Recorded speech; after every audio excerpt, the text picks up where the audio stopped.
Hello, and welcome back to another episode of Critical Reactions with your host, Bryan. We're going to finish up today with a special selection, which is where one of you tell me exactly what it is I need to check out. If you have your own song you'd like to submit for special selection, you can find a link to do so in the description below. Today's comes at us from Jerome. It says Saor, Roots. So that's what we're going to be checking out today. This is a Scottish band, if I remember correctly. Their name means free, although I'm not sure what definition of free that is. Free has a lot of different connotations to it, but I think the general gist of the word is felt. So let's dive into this and check out the song Roots.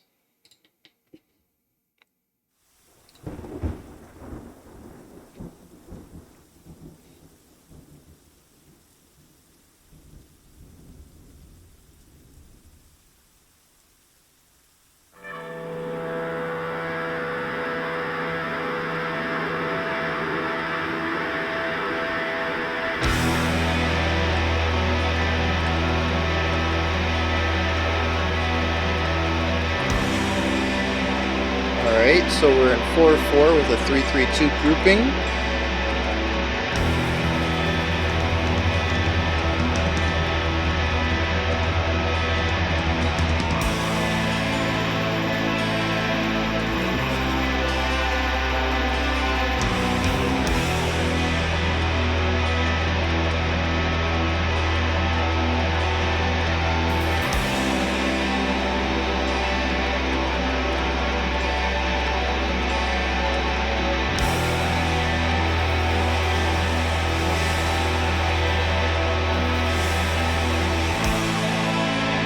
Really beautiful chord progression. I like the acoustic guitar leading us on the right.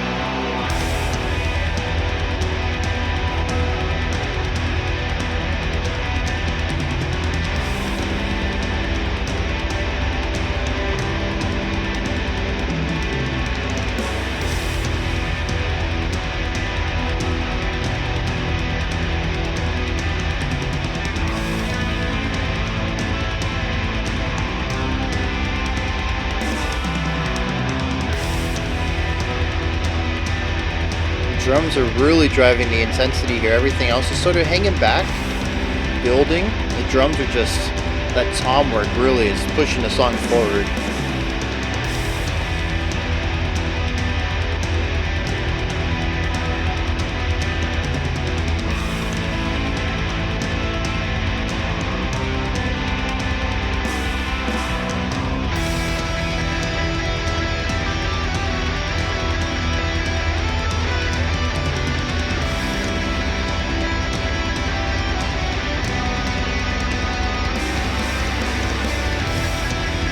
Yeah, once again, a really beautiful riff being introduced.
moments that the bass really shines through.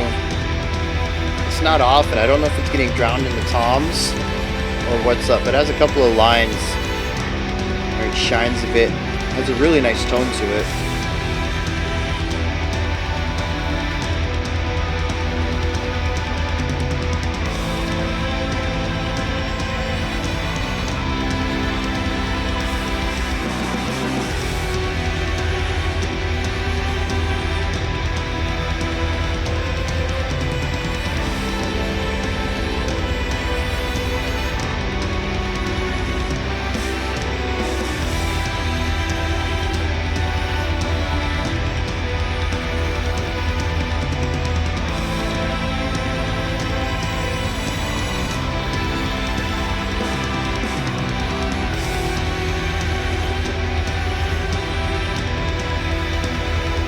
I really like the length of these violin licks. They're about twice the length that any of the guitar riffs were before this, and it just provides a little bit of stretching out that helps the repetition feel not so tightly repeated.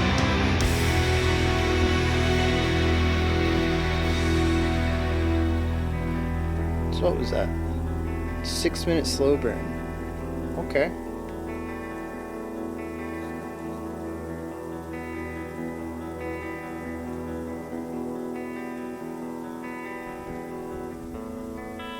And this is the same 3-3-2 idea, except we've pushed it to eighth notes. So we're looking at rhythms of 6-6-8. Of course this was going to be black metal. And why would I have thought otherwise?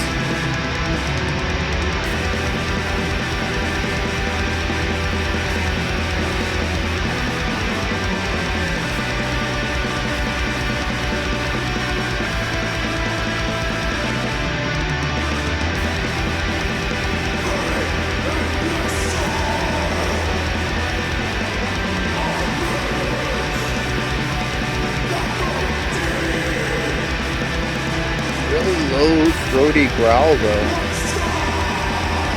More of like a yell than the traditional black metal style harsh.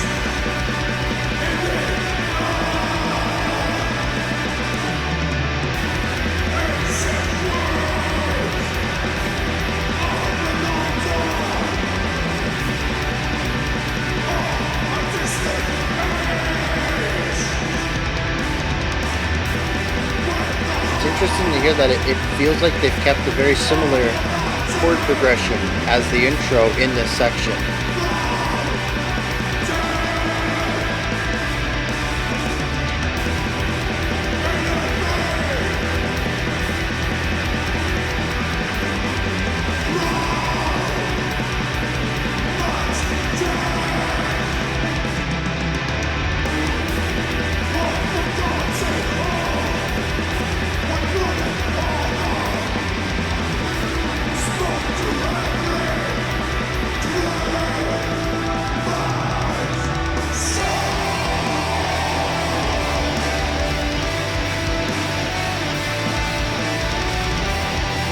I hear a little bit of a choir coming in there to transition us into this section.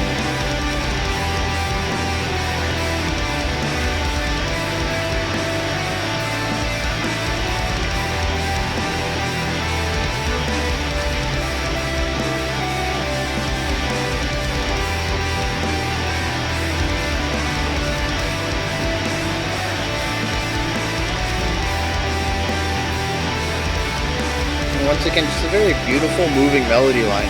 Nothing too intricate, but just doing a fantastic job at emphasizing some of the emotions felt in the atmosphere.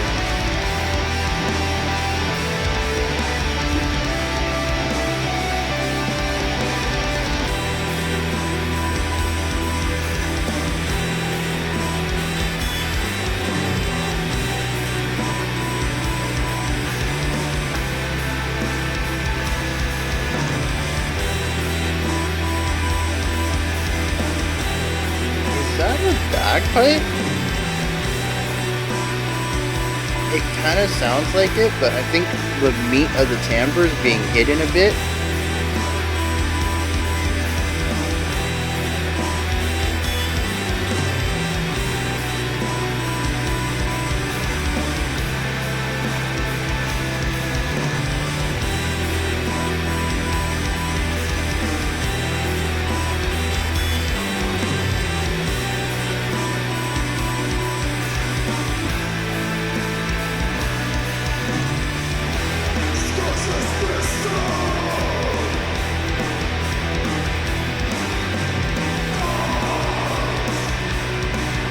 Now it's pushed even further into the background. You're really only getting the very highest part of the tone.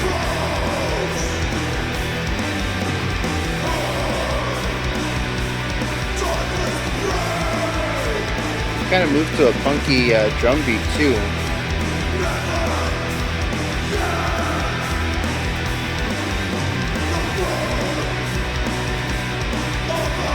With those syncopated bass hits against the snare that's emphasizing the core beats. Yeah, snares on 2 and 4, and the drums are just syncopated around that, or the bass is syncopated around that.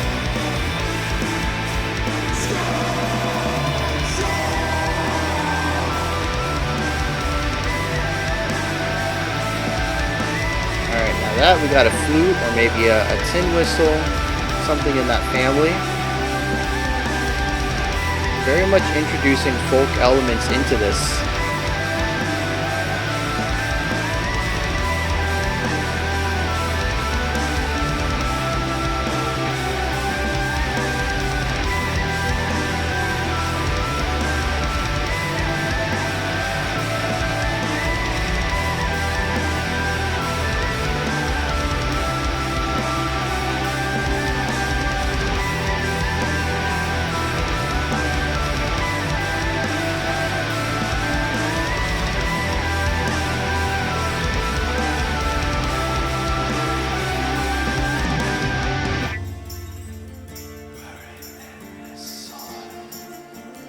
Interesting decision.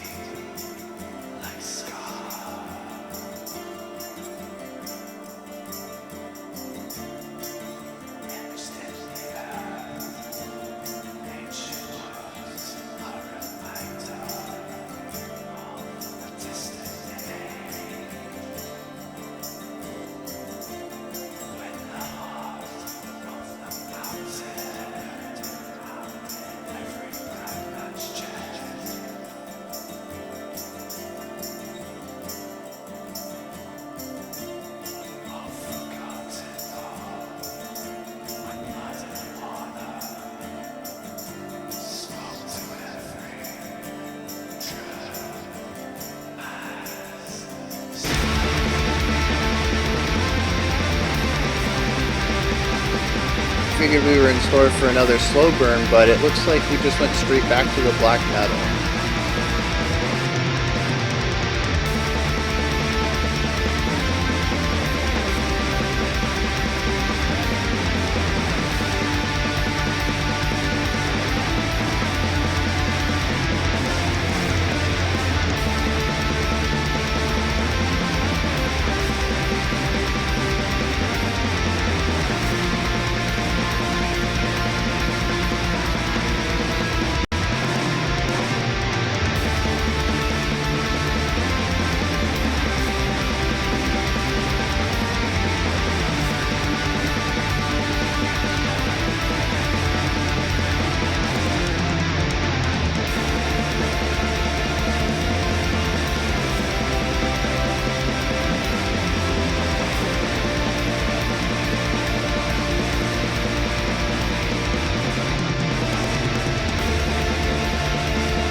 It's interesting to hear both sides of the story now,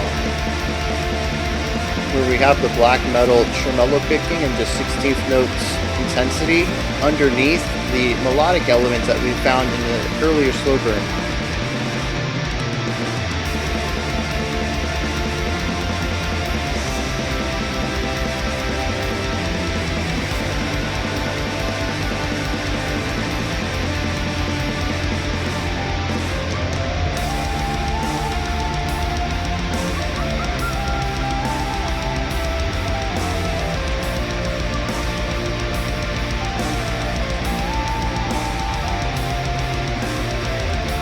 here's a real good place to hear the bass.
Really nice hearing the call and response in the vocals as well.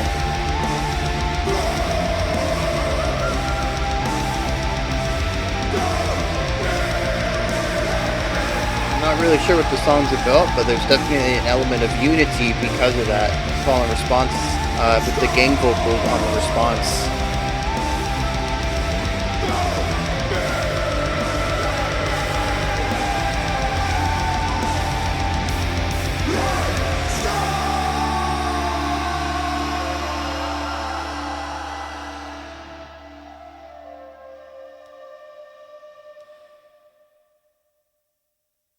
All right.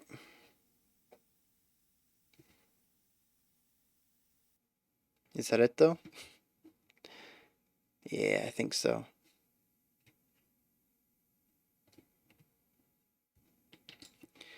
All right. So, this is definitely an epic, and it sort of bounces back and forth between two modes, which is full on black metal and folkier aspects. The folk also brings about usually a slower perceived tempo. I don't think there's too much of a tempo shift element in this song. I think we're usually right around the same tempo throughout. There might have been one section that slowed it down quite a bit, but for the most part, we perceive the faster tempos during the black metal sections because they're playing 16th notes. They're putting a lot of notes in each bar, which makes it feel faster. But I don't think the tempos actually shifted if you pay attention to emphasized beats, which in the black metal sections might be too often, which is why it feels quicker. Yeah, because the emphasized beat, there isn't really an emphasized beat in the black metal section. Our emphasis basically comes down to every snare hit, which is every other or every half a beat.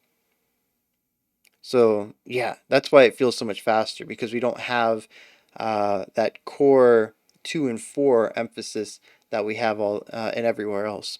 But like I said, I don't really think we have too much tempo movement going on here. A lot of it's going to be in the same tempo. Um, it really is just kind of jumping back and forth between the folkier aspects that feel slower and the black metal aspects that feel faster. Now, this is going to be more of a subjective thing, but to me, it also bounces back and forth between beauty and aggression. And most of that is because of what gets the spotlight. And like I said, this is going to be a subjective one. Everyone might have a different reaction to the vocals, which is going to be hingent. It's the component that this entire section's hinging on. For me, the vocals are very aggressive. It's yelling. You know, I even mentioned it's not the typical black metal vocal that I associate with the genre, especially when we're looking at like first and second wave black metal. This is more of a grunt in some places and even just a really low yell in others. I'm sure it's some sort of false chord thing, but to me it sounds like some dude just grunting, just getting real low in his range and just putting a lot of deep air into it. Getting that really emphasized lowness. Um, So, to me, it's a very aggressive sound. There's a lot of air behind it, there's a lot of force behind it, especially there at the end when he was hitting those single syllables, getting into them, and then letting it just kind of fade off, taper off naturally, and then taking a breath to go into the longer note that he was going to hold. It's just a very forced sound. And to me, like I said, that reads as aggression. I don't know if that's going to go across for everybody. I know black metal. I typically hear black metal different than a lot of black metal fans, so I'm just going to kind of associate that maybe there's some fans out there that don't hear the vocals being as aggressive right here, at least not as aggressive as I hear them. But it stands in my experience here to be the opposite of the beautiful slow burn sections that have strong melodic components to them in the spotlight, rather than pretty much a single pitched, heavily percussion and textured, or heavily percussive and textured sound in the spotlight, which is the growls. So, we do have a back and forth of just really different vibes as a whole. One feels very determined and rushing and has a lot of momentum and speed, and it's a bit more aggressive. And the other one is chilled, laid back, and really looking at more traditional elements of beautiful songwriting. So I suppose we should just kind of dig into both of those elements a little bit, because I don't really think there's too much of a difference in the various interpretations of those. The opening slow burn and the first time that we returned back to that section with I think that's the part where the bagpipes came in. And then the second time we revisited this idea with the tin whistles, I don't really think that there's too much of a difference emotionally in these. I probably will point out some of the folk instruments somewhere in this analysis, but they pretty much did the same thing that the violins did in the first section. They all kind of encompass that lead melody line, sits above the repetition, and provides a more linear style of storytelling through melody. They're all very similar. And the same thing when we get to the black metal moments. Again, they're all very similar in tone and atmosphere and motion. They're all kind of going for the same thing. They're all built the same way. So I think we're just going to talk about the two concepts, maybe look at a couple of individual ideas if anything pops up in my mind, talk about the instrumentation, and then probably wrap this up and look at what they did to end the song by combining the two of them. That's really what stands out to me, is bringing these two similar but distinct sections together in the end of the song. So I guess, yeah, let's start off with the opening, right? We had a 6-minute slow burn here, and you guys know me, I'm not super big on slow burns. You really got to catch my attention with something to for me to enjoy them, especially on a first listen, right? If I've heard the song a few times and I know what I'm in for, I understand the journey I'm going to be on, I have that familiarity, yeah, I'm going to enjoy it more. Familiarity with music tends to also increase enjoyment, especially if it's something like this, where it provides a specific atmosphere. Maybe it could be meditative, maybe you just really enjoy the soundscape, right? Like a painting that you come back to every once in a while and you just stare at it. You know every brushstroke on it, every color that's used. You just really love what it's presented, how your brain processes this collection of colors and brushstrokes. And there's probably some people who just absolutely love the soundscape, and the more you listen to it, the richer it gets. But for a first time listen, if you're going to give me a slow burn, in my analytical mode, especially doing this channel, there's got to be something that grabs me. And fortunately here, there was enough movement that it worked. There wasn't any moment when I was just waiting for it to move on. In fact, the 6 minutes felt rather quick, especially for a slow burn. There's definitely been times when we've listened to a 10-minute song, and I swear, well, I don't think I ever said it out loud, but at least to myself, it felt like it was 20 minutes at least. Because, a slow burn that just doesn't have much momentum to it or anything changing. It's really about exploring a singular emotion. And here, though, the slow burn was more of expanding on a singular emotion. We started off with something very simplistic and ended up with some 12 layers or something that just ended up working together so well. I love how each puzzle piece fit in, and I loved the melody. Every new melody was just gorgeous. So, yeah, this worked for me. This is something that I think I could, give a second or third try and probably more casual listen and just really fall into and allow myself to just be absorbed into the music and feel what's going on. But we're here to be a bit more critical about it. So what was actually happening here?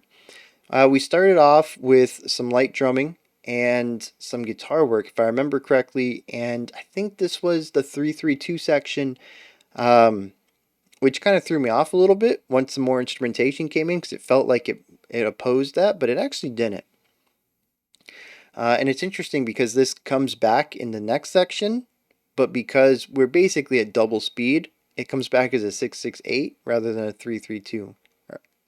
Yeah, I don't know, 664 rather than a 332. There we go. That checks out. um, so it's I don't know. I think I was moving my head in this. I might have been moving my hand. I don't remember. I was trying to give a visual indication though, but it was 1 2 3 1 2 3 1 2 1 2 3 1 2 3 1 2. Um, and of course, if you count that out, 1 2 3 4 5 6 7 8 1 2. It's eight. It's eight. So, that's divisible by four, and I'm not sure if they were doing eighth notes, which would make it a single bar, or quarter notes, which would make it two bars, but the idea is that we are in 4/4 here. But it provides an asymmetric 4/4. Usually, well, actually, when we get into the black metal section, we have this constant strike. There's no syncopation to it. There's no funkiness to it. It is just da da da da da da da da da da da da da da da. Everything is equal. It's completely symmetric. So it's very standing stillish. There's definitely intensity to the music itself, right? There's momentum elsewhere in the music, but the rhythm itself is static. It doesn't feel like it's dragging or rushing in any manner. It doesn't feel like it's moving in any sort of direction. It is just it's a static element of the song. Whereas at the beginning, though, with our 332, uh, it almost feels like the ending gets rushed. We have da da da da da da da. That two beats is one shy of what we're expecting. It feels like we're starting over again just a hair early, and so it gives it almost, depending on how you feel it, we're either rushing at the end or dragging through most of it. And given that we have majority of the bar being three, at least to me, it feels like we rush at the end. Um, and it has this element to it. Like I said, it kind of feels like we're trying to get somewhere faster than where we're already at, but we keep returning back to that slower pace, and then a little bit of rush, and then we chill for a little bit. And I think it'll be interesting to look into the lyrics and see if there's anything about that. Granted, there were no lyrics at this time, so maybe it's nothing. Maybe it's just what they wanted to do at the time. Maybe it's just what felt right when they were noodling around and they really liked that rhythm against the chord progression they had come up with. Who knows why they created this section? Everything I do here is speculation based on what I felt and how I felt it and what it meant to me. Without that is to say that everything I do on this channel is just what I hear. I don't pretend to have any authorial intent or any insight into why anything is done. I'm just telling you the connections I found and what they mean to me. Um, so, I don't, maybe, like I said, maybe we'll find something in the lyrics that pertains to this uh, push and pull between dragging and rushing, or taking your time and having a bit of momentum. And then we went from here, though. We added the bass, which, again, like I said, I think it got drowned out a little bit by the toms because there was a lot of tom work here. I really loved the. I started this talking about the bass, but man, the toms. I really love the way that the toms are played. It isn't just straight playing. There's a lot of dynamic element in the toms. Harder strikes, softer strikes, little rolls here and there. It's really expressive way of playing the drums, and it shows that this person is, at least to me, a varied drummer. Can certainly go all in and just have pure intensity on every single strike. We see that in the black metal movements, but here, where everything's kind of pulled back a little bit and allowed to chill and exist, we can see a very dynamic, emotive playing, or style of playing on the drums. Like I said, just shows a lot of range for the drummer. The bass is here, though. I think, like I said, I think it gets drowned out a little bit by the toms, but there are a couple of runs. I don't know if it's just because it goes up a few notes, rises in pitch a little bit, and it can kind of break free out of that lower end. Could be a mixing thing entirely. Could, EQ the lower ends down a bit. I've talked about in the past, bass in black metal is just something I don't hear too often. I've been shown a couple of examples after making that comment recently, and it's definitely possible, but still, in my experience, bass and black metal just don't go together. Uh, Still not sure why. It's probably just tradition at this point, but yeah, bass is just not a prominent instrument in a lot of black metal that I've heard. But like I said, it rises up in pitch and kind of gets into a different range, and for some reason that pops through. Again, don't know if that's EQing, don't know if they bumped up the volume for that section because it's the new spotlight. It's the only thing moving at that moment. But yeah, the bass has a beautiful tone. I really wish we could hear more of it. You can kind of key into it when it's playing some lower stuff, but it is a lot harder to find. It does get hidden in the mix a bit. Um, So we get the bass, drums, guitars, and then we get the first violin. I think there is another guitar part in there. I don't remember. There's some sort of white noise that kind of exists on the fringe of everything. I don't know what instrument that was. I mean, it could be something as simple as a distorted guitar with just low volume, and some tremolo picking, and maybe some effect that can wash over the harshness of the tremolo picking. I don't know, but there's definitely something that's just contributing to white noise on the fringe. And then we get our first violin, though, and it's the first. Oh no, there's also another guitar line in there that wasn't a linear melody, but was more melodic than the opening 3-3-2 idea. There's just a lot of layers going on. There's no way I'm going to be able to remember them all. But eventually we get our first violin line, and it is fairly linear. I don't think it was entirely linear, but it was like twice or four times as long of a pattern as the guitars and bass that we had seen prior. So it felt linear, but there was a point where it looped back to the beginning. And then we got a a left pan violin, and it brought in a truly linear melody, I believe. And what was really cool about this one was at this point we had three, four, maybe a fifth. I don't really remember. Melody adjacent line, not something that's contributing primarily to chord structure or atmosphere, but something that has a moving, usually a single note line. Um, what I mean by that, not that it just utilizes a single tone, but that it only plays one note at a time, which creates a melody. You can certainly have harmony and chords in your melody, but for the most part, especially when we think of a melody and we hum it, being that we are single note, single tone uh, creatures, most of us can't produce multiple tones with our vocal cords. We tend to remember and think of and talk about melody in terms of single note ideas. Um,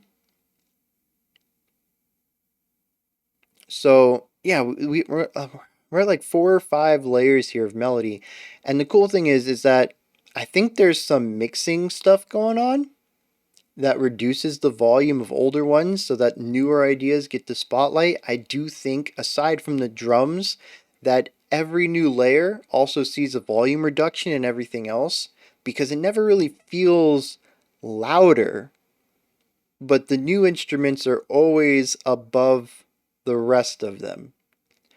So I think it's a really interesting, I think, some sort of illusion where it feels like we just keep getting louder and louder and louder, but when I'm watching the audio visualizer, we haven't changed volume at all. But regardless of some of these older lines being brought down a little bit in the volume, you can still hear how all of the melodies are interconnected and sort of bouncing around and dancing around each other. No one's really stepping on each other's feet, so to speak. If one no, if one instrument is playing a couple notes and then there's a break, another instrument will play in that break. And they sort of bounce around as far as like emphasized beats, so that you kind of get this nice little ping ponging effect around which lines are emphasizing which beats and stuff like that. Some of them are playing with eighth notes, some of them are playing with primarily quarter notes, so that there's a little bit of placement within the beats, like half beats and stuff like that. Just finding other places to fit in melody. It's as we were getting closer to the end of it, and then I think we got another violin line. I can't remember. There was a lot of layers going on.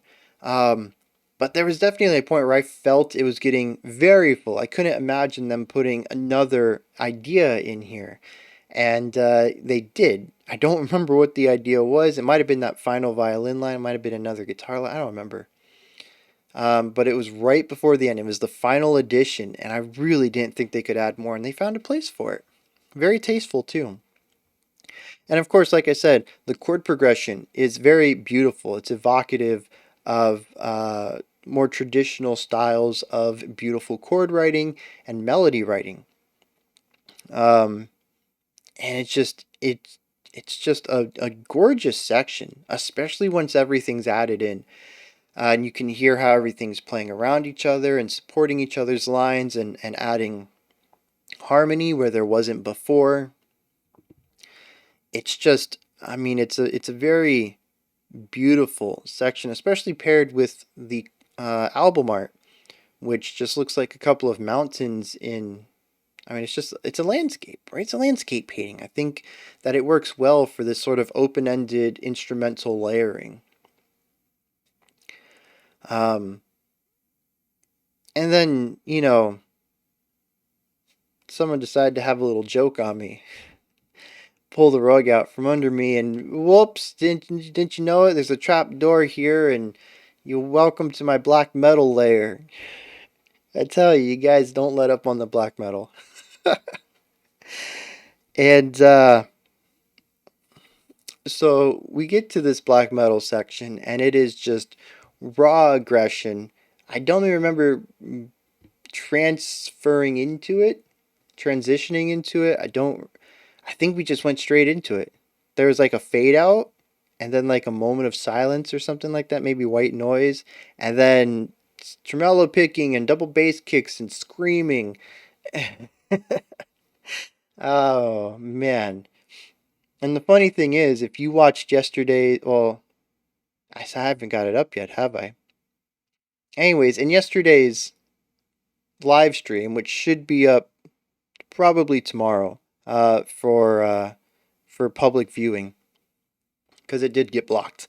Um, we were talking about songs with hidden black metal elements, because I was listening to an electronic song that was requested, and I was like, this is kind of it's kind of crunchy, very kind of black metal, and then out of nowhere, like some distorted tremolo picked guitar comes in. It's a bit muted. It's still very electronic in feel, but it included this little black metal-esque sound to it, and we were kind of chatting about maybe a possible theme of hidden black metal songs that aren't necessarily black metal to begin with, but introduce black metal elements to them. And this is exactly it.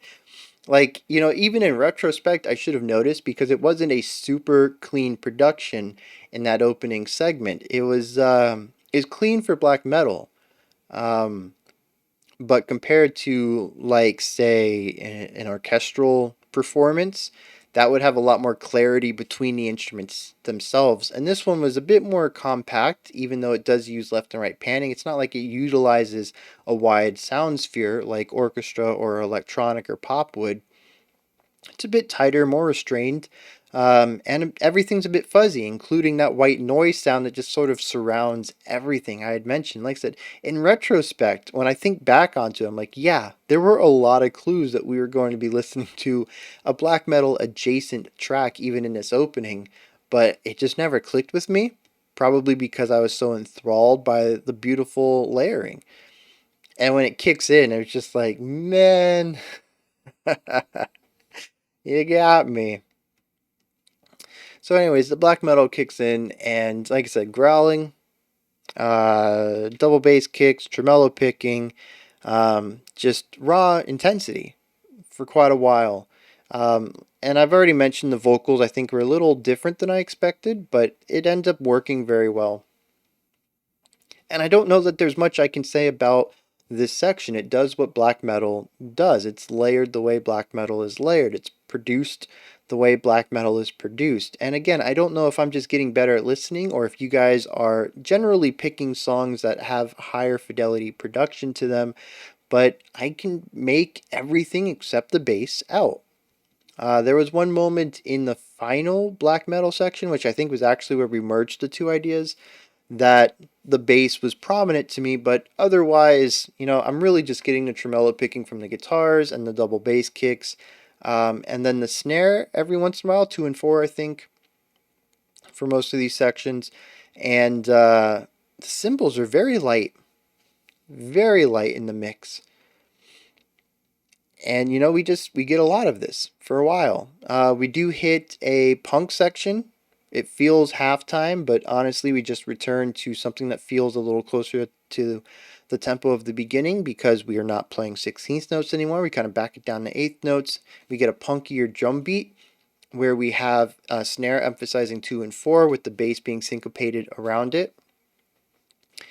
And, the vocals never change though. So we get sort of like what if black metal were played at half the speed kind of vibe. And again, it kind of fits because we've already alluded to melodic components in the intro. So this doesn't feel as far in left field as it could. Plus, it's still pretty close to black metal production wise. And the vocals, like I said, continue to retain it in that aggressive element. After this, we transition into a more melodic focus section with the bagpipes, which basically take over what the violins were doing at the beginning. There's layers under it, providing strong chordal structure, which actually I've mentioned this in the reaction, but this heavier section, I believe, utilizes the same chord progression that we saw in the intro. It's just not played as fully, being that the tremolo pick guitars play one note at a time. We don't get the triad or the full chords of the chord progression, but if we listen to each of the notes that they're playing, we can build the chord out of that.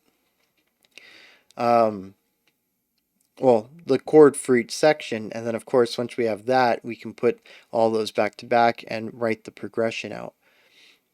So like I said, the bagpipes fill that in. We go back to another aggressive section, and then the tin whistles come in, flutes, whatever you want to call them. I'm not sure exactly.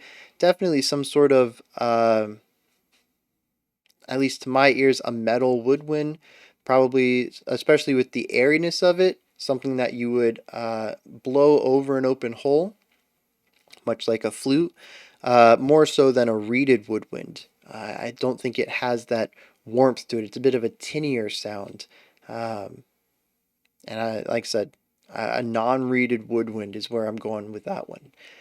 And again, it just takes the role of the bagpipes or the violins. Interestingly, we get a second tin whistle here, which provides us some nice counterpoint, which is something that I kind of alluded to at the beginning, but I never named specifically. Multiple instruments playing melody lines simultaneously. That's the definition of counterpoint. So that's what we're seeing here. And we enter into a quiet moment after this. Doesn't take very long to get out of it. We're in it for a short period of time. There's whispers, and I don't remember, maybe just a simple guitar line or like an ambient crackling, maybe like a bass just holding out a note or something like that. I don't remember. It was a very pensive moment though. It didn't last long though because we burst into the outro, which is where we combine everything. We have the tremolo picking and the 16th note double bass kicks and the constant snare attacks. Going throughout this entire section, but we have the whistles and the violins on top providing this gorgeous melody work, and then we also have the vocals growling, and I think it is a perfect high point for the song. You know, it's a beautiful way to bring everything together, and first of all, just showcase how they can work. I mean, if someone ever told me, "Hey, we're gonna shout and just bang on the drums real as fast as we can, and also we're gonna put a violin and a flute in there," like if you had told me that a couple years ago, I'd been like, "That's gonna be the messiest song I've ever heard." But it's actually really beautiful the way they did it, and part of that is gonna be the producer, right? Whoever's in charge of mixing and mastering this is just they need a raise, honestly, because there is so many moments where the black metal production, sort of crunching it all up and bringing it closer to the listener, could easily muddy up anything that's going on here, especially once we reach 5, 6, 7 layers. Um, so there's a lot of work going on there in the engineering side to make this sound as clean as it does while still retaining that black metal grit. But there's also just a lot of compositional elements that ensure that these different lines work together well anyways.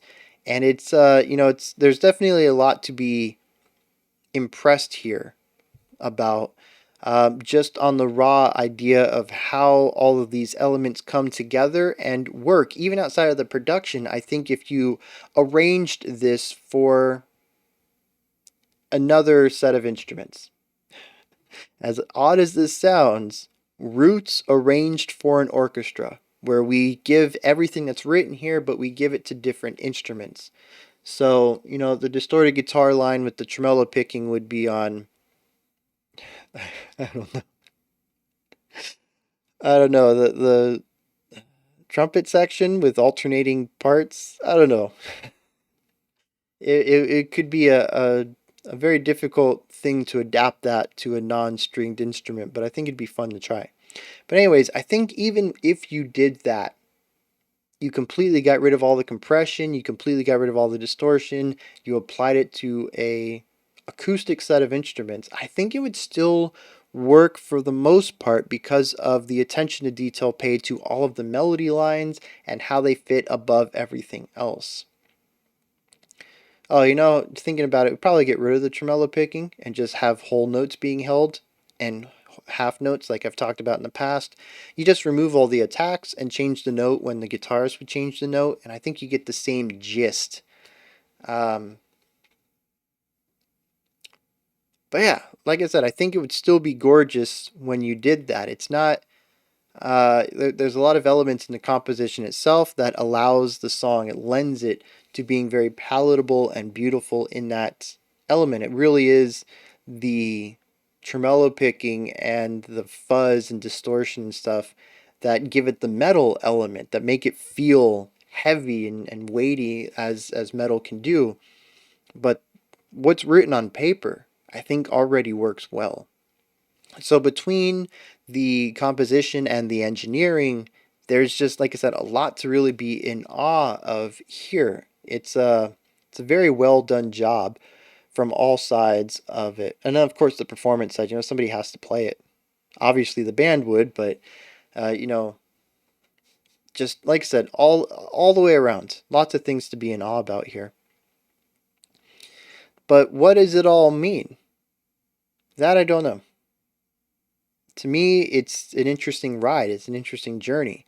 Here's beauty, here's aggression, here's beauty, here's aggression. Here's both of them combined. It works. Maybe there is beauty in aggression. Maybe beauty can be aggressive. Um, we tend to think of beauty as more timid. It's the fairer thing. When we think of aggressive looks, we think of grungy places. Things that are kind of torn apart or old and destroyed. At least I do. I don't tend to think of beautiful landscapes and think of something that's, just black everywhere and houses that are half destroyed and stuff like that. That's not typically my idea of a beautiful landscape. It's more of, fairer, more dainty, kept up. But like I said, maybe there is a bit of aggression in beauty. Maybe there is a bit of beauty in aggression. I don't know. But I think right here they found a way to musically combine the two vibes and make it work. And then, like I said, elements of unity at the end. I don't know what that means, but I really like that call and response between the harshes and the gang vocals, and it's this group dynamic right here that seems to work. They seem to be in agreement with each other. So I don't know. I guess we're gonna hit up the lyrics right here, and there's not a lot. Buried in this soil are roots that go deep, like scars etched in the earth, ancient wounds, a reminder of a distant age when the heart of the mountain pounded in every proud man's chest, a forgotten oath when blood and honor spoke to every true man's soul. Scotia's thistles guards the grave, where repose her dauntless brave, never yet the foot of a slave has trod the wilds of Scotia. Never forget their sacrifice. And I think this is specifically referring to some sort of Scottish Scottish heritage, or maybe the history of Scotland. I am not well versed in either of them, but I think the opening section is rather clear about it. You know, buried deep in the earth are roots that go back to our past. Whether it's the trees themselves that might still be upright, or just the ground. As we dig down further and further, we can see, sediment and whatever, and kind of gauge how old the earth beneath us is. And you can see this in places most well known to me would be like the Grand Canyon, where you can see the different colors of rock, and each of them designate like different eras of the earth or whatever. So it's just saying, deep in the earth, we can find our history in there. He says there's reminders of a distant age when the heart of the mountain pounded in every proud man's chest, and blood and honor was in every man's soul. I think just kind of speaking back to the old days when, more nomadic or maybe tribal days, when it was hunter-gatherer society, and we didn't have, well, I guess it might be more of a romanticized idea of this, but he says, when every true man had honor, and every proud man had the heart of a mountain, which, mountains are typically imagery of strength, right? So they had strong hearts, worked towards what was true and what was good is what I'm hearing right here. A distant age of men who did what was right, and a forgotten oath of men who did what was good, who had honor.